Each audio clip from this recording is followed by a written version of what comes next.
মুগের ডাল, গোটা মুগ ডাল রসুন দিয়ে সেদ্ধ করে নিয়েছি। আজকে করব ডাল মাখানি।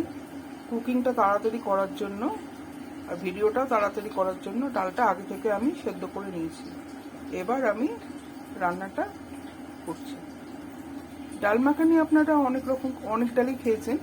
এটা গোটা মুগ ডালে, আমি গোটা কলাই করিনি, এটা গোটা মুগে করেছি আমি। আপনারা করবেন গোটা মুগে, আপনাদেরও খেতে ভালো লাগবে। আপনারা দেখতে থাকুন কেমন করে আমি করছি। কড়াইতে সাদা তেল দিয়েছি। এবার আমি পেঁয়াজ কুচি দিয়ে ভাজবো। পেঁয়াজ কুচিটা দিলাম, এবার ভাজবো। আমার পেঁয়াজটা ভাজা হয়ে গেছে। আমার কাছে না টমেটো সেদ্ধ ছিল, টমেটো সেদ্ধ দিয়ে দেবো 3টে, আর আদা রসুন বাটা দেবো। দিয়ে এটা লবণ দেবো, একে একে ধনে গুঁড়ো, লঙ্কা গুঁড়ো দেবো। ধনে গুঁড়ো দিলাম, লঙ্কা গুঁড়ো,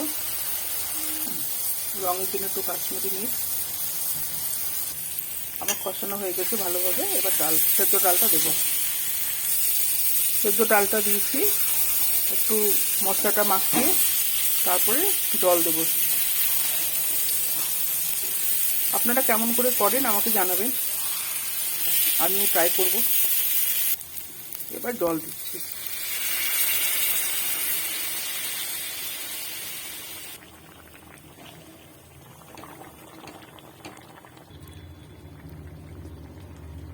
মিনিট 2 একটু ঢাকা দিয়ে রাখবো কম আছে, তারপরে আপনাদেরকে দেখাচ্ছি।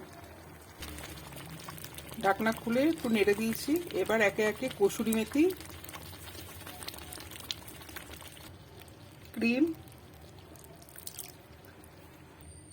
বাটার দিয়ে নামাবো। বাটার দিয়ে দিলাম। এবার ঢাকা দিয়ে অফ করে রেখে দেবো। আপনারা রান্নাটা করবেন, হ্যাঁ, করে আমাকে জানাবেন কেমন হয়েছে। আমি এরকম করে করি, আপনাদেরকে তাই জানালাম, আমি এরকমভাবেই করি।